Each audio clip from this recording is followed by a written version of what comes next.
Okay, so let's talk about copyright, plagiarism, and fair use. While the three are connected, they are very different from each other. So, the first thing you'll want to know is where to find the resources that will explain the difference to you. And as usual, these resources are housed on the Warren Walker Library site, and they're on the home page because they apply to all grade levels, really. But fourth and fifth grade and third grade, this will be of specific interest to you. So you're going to scroll down where you get to the resource section and research section. And I have found this awesome website that has lots of information, and it will help you dive deeper into what it is to plagiarize or have copyright infringement issues, and what fair use is. But first, I want to start with these two infographics. Okay, here's Copyright 101, which, by the way, does have a creator, and that creator is listed at the bottom here. So you can see where this infographic came from. And although she published it in the Commons, in the Creative Commons, she is still listed here because that is best practice. Now, whenever anyone creates any kind of work, put down on paper or recorded, for example, it's automatically copyrighted. And that means that it's protected by law from anyone else using that creative piece and copying it or using it as their own.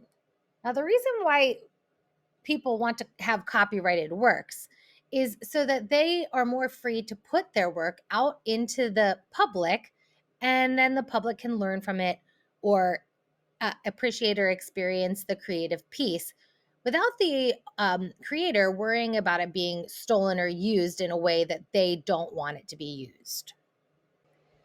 So, what's an example of something that's original but not copyrightable?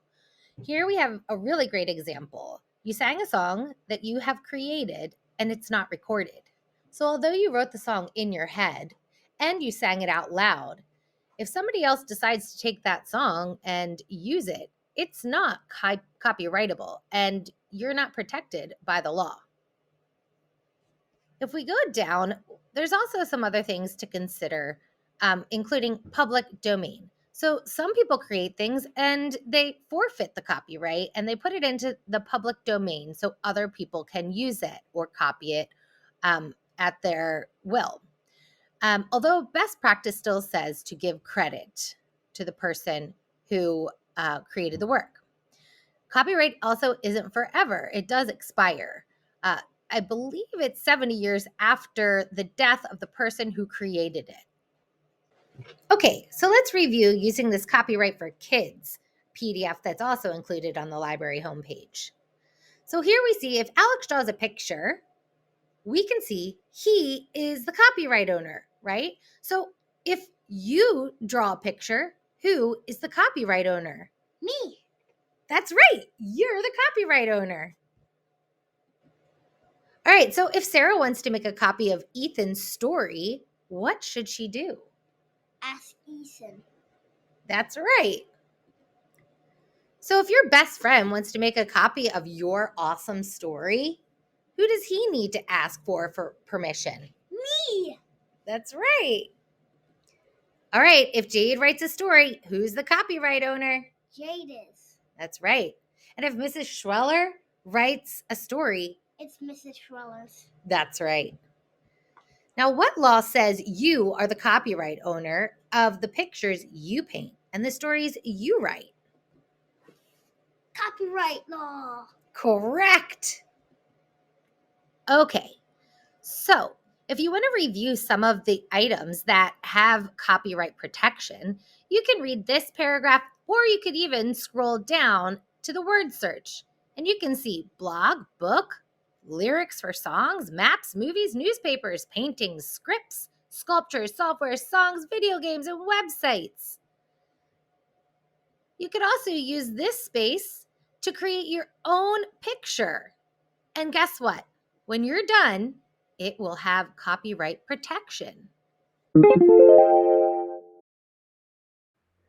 So, what is plagiarism? Now that we know what copyright is, we need to understand the difference between the two. First of all, plagiarism isn't illegal like copyright infringement, but it's highly frowned upon, especially in schools, universities, and at workplaces. Plagiarism is when you try to take somebody else's ideas or creative original work and make other people believe that it's your own work. Let's consider this scenario. You're in 6th grade writing a paper for English class, and you're super frustrated because you cannot come up with any original ideas at this time. You suddenly remember that your brother, who is now in 8th grade, had the same English teacher. He might have the same exact paper you need. If you copy your brother's paper with his permission, is this still considered plagiarism? Yes, 100%, this is still considered plagiarism. Even though your brother may have given you permission to use his paper, the fact is you took ideas and plucked them from his brain. They're not your ideas.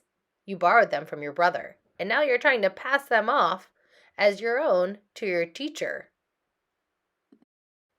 So, with so many creative works out in the world for us to enjoy, does that mean we can never use any of it without first getting permission from its creator? No, there's such a thing as fair use. And while copyright law does protect creative works, fair use policies say that as long as you are using small amounts of the copyrighted work to create a new idea, and you're not trying to make money off of the portion that you borrowed, then it's okay to use without direct permission from the creator. While only courts can decide if copyrighted material that's borrowed is considered fair use, they're usually more lenient for educational purposes, news reporting, criticizing the copyrighted work, or using a small portion of the copyrighted work to express a separate idea or make a point. Understanding copyright, plagiarism, and fair use will help you be a more responsible student and citizen. Remember, give people credit for their original works. Make sure to use citations when you're writing research, and never try to pass off someone else's ideas as your own.